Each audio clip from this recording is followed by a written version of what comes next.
하나님의 말씀 아모스서 7장 7절로 17절까지 보겠습니다.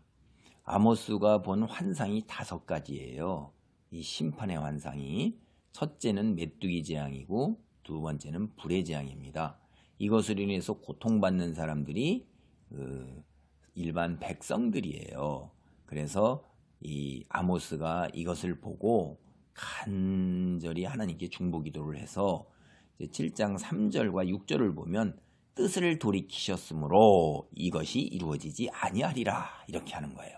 그러니까 메뚜기 재앙도 하나님께서 거두시고 불의 재앙도 거두셔서 일반 백성들의 그 고통을 하나님께서 덜어주시는 것이죠. 그러니까 이게 뭐냐면 이게 하나님께 간절히 통해 자복하면은 하나님께 통해 자복할 때 때로 하나님께서는 이러한 것들을 거두시기도 하고 늦추시기도 하는 걸 우리는 성경에서 봐요.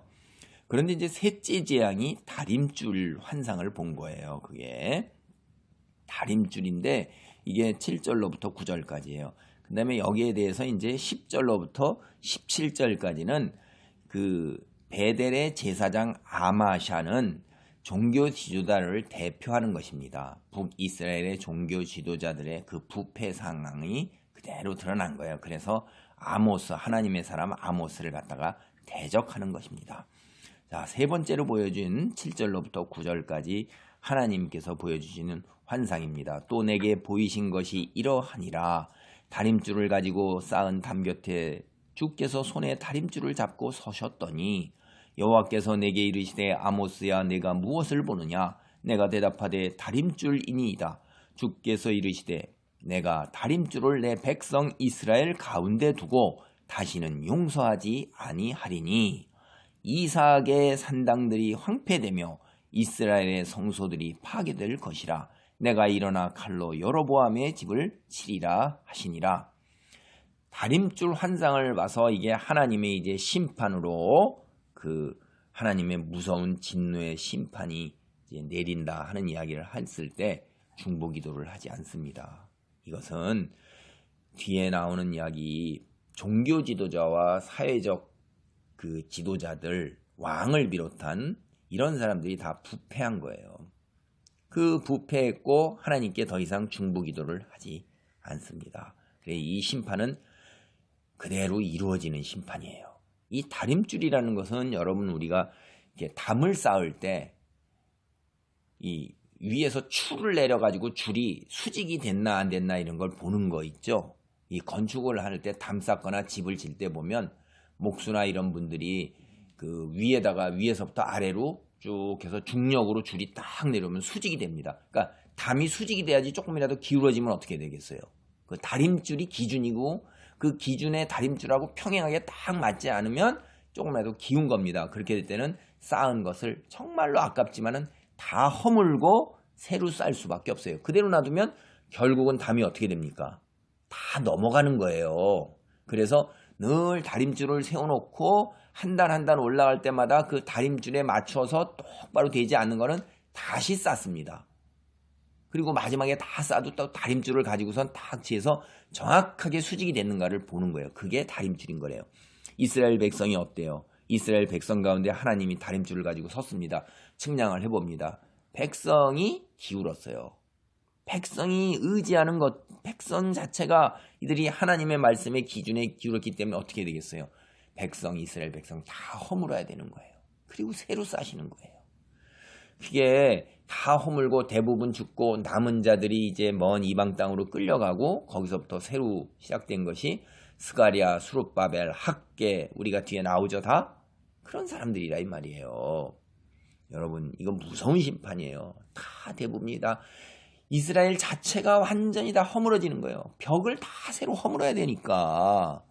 그래서 황폐되고 파괴되고 그 다음에 여로보암은 북이스라엘의 시작이잖아요. 그래서 그 집에서 왕가가 멸망된다는 건 국가가 멸망되는 거죠.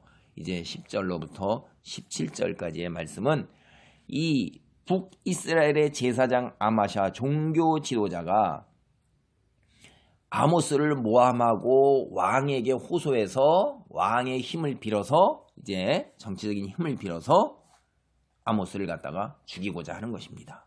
10절입니다. 때 베델의 제사장 아마샤가 이스라엘의 왕 여로보암에게 보내어 이르되 이스라엘 족속 중에 아모스가 왕을 모반하나니 그 모든 말을 이 땅이 견딜 수 없나이다.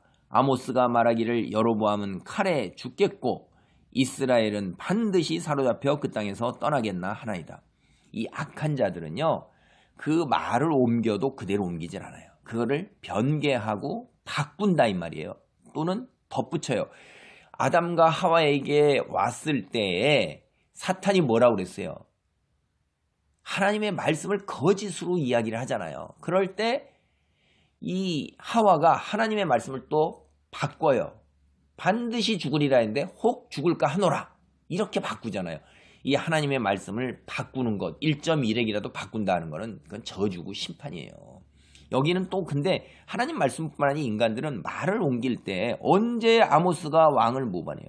그리고 칼에 죽겠고 이스라엘은 반드시 사로잡혀 그 땅에 떠나겠나이다 라고 그런 것은 예언으로서 그 전에 뭐가 있었어요. 너희가 통에 자복하고 돌아오면 하나님께서 혹 이것을 거두실 것이다. 이런 얘기는 하나도 안 전하잖아요. 왕을 모반한 일도 없는 건데도 이렇게 말을 덧붙여서 만들어내고 그 다음에 좋은 이야기는 빼버리고 이렇게 하는 거죠. 그래서 12절입니다. 아마샤가 아모스에게 이르되 선견자야. 이 선견자라는 건 선지자야. 이렇게 얘기해야 되는 거예요. 이게 여기 영어로 보면 seer, seer, 보는 자다 이런 거예요. 그러니까 조롱하고 비웃는 거예요. 선지자로 인정을 안 한 겁니다. 너는 유다 땅으로 도망하여 가서 거기에서나 떡을 먹으며 거기에서나 예언하고 다시는 베델에서 예언하지 말라. 이는 왕의 성소요 나라의 궁궐임이니라. 이제 왕에게 가서 고자질을 했는데 왕의 힘이 미치기 전에 견디지 못하고 지가 직접 나가서 또 대결을 하는 겁니다. 아마샤가 아모스에게. 그러면서 너 원래 왔던 내 땅, 유다 땅, 너 북이스라엘에 속하지도 않는데 네 땅 가서 거기서 빌어먹어라. 떡이나 먹으며 거기서나 너 선견자 노릇해라. 그냥 내 땅으로 들어가서 넌 여기 속하지 않아. 베델은 북이스라엘의 수도예요.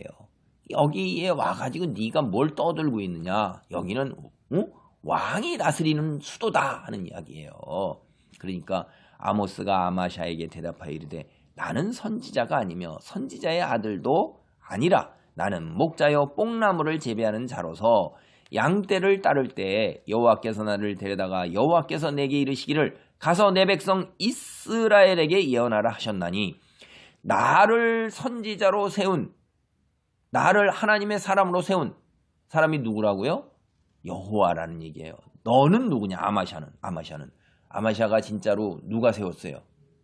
이거 여로보암의 이 왕에서 세운 제사장이에요. 이게 하나님의 혈통으로 정당하게 세워진 제사장이 아니라고요. 그러니까 아모스가 뭐냐면 나는 선지자가 아니다.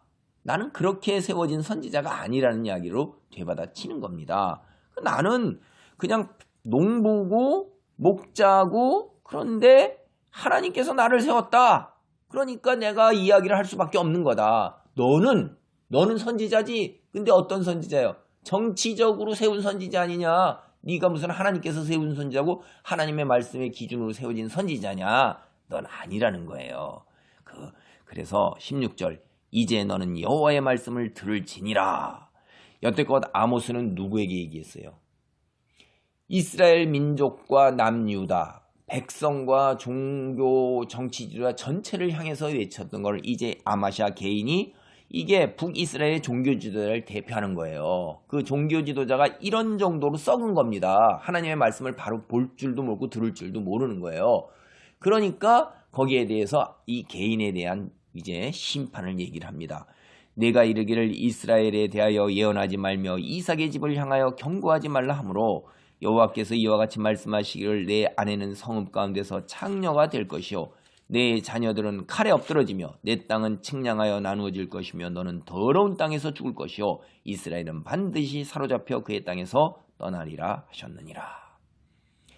입 닥쳐 말하지 마 이렇게 압박하고 압제하는 거예요. 이 하나님의 사람에 대해서. 그러니까 하나님이 뭐라고 그래요?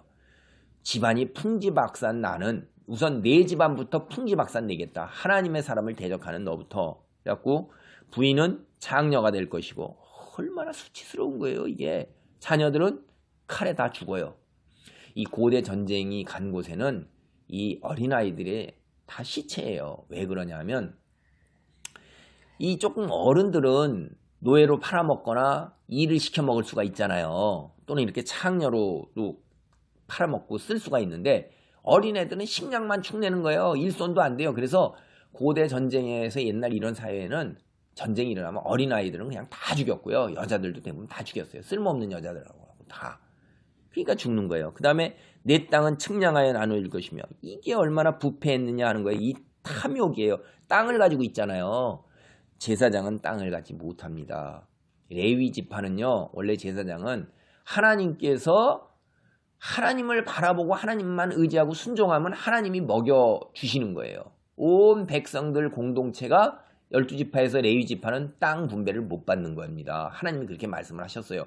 이게 참 대단한 신앙으로 살아야 되는 거예요. 레위 지파는 자기가 하나님만을 의지하고 살아가야 되는데 자기 스스로 하려고 땅을 탐욕스럽게 가지고 있잖아요. 이것 얼마나 부패한지를 하나님 말씀을 따르지 않는다는 걸 여기서도 금방 알 수 있어요. 그 다음에 더러운 땅이라는 것은 이스라엘은 하나님이 주신 그 자기들이 살고 있는 땅은 성소로 거룩한 곳이고 이방 땅은 다 더러운 땅으로 봤어요. 그러니까 이방 땅으로 끌려가서 거기서 죽는다는 이야기입니다. 이게. 그래서 이스라엘은 반드시 사로잡혀 그의 땅으로 떠나리라. 40년 후에 이제 어떻게 됐어요? 이들이 아시리아에 멸망당하고 포로로 끌려가서 죽게 됩니다. 거기에 남아있는 사람들이 거의 없게 되는 이야기가 있어요. 여러분 다림줄의 환상 중보기도 하지 않습니다. 이거는 우리는 잘 생각해 봐야 돼요. 우리가 지금 현재 어떤 상태인가. 우리가 지도자와 사회적 지도자가 이래가지고 백성들도 역시 마찬가지로 그들을 따르고 있고 똑같은 거예요. 들을 귀가 있는 자는 듣고 볼 눈이 있는 자는 보는 은혜의 자리에 있기를 바랍니다. 아멘.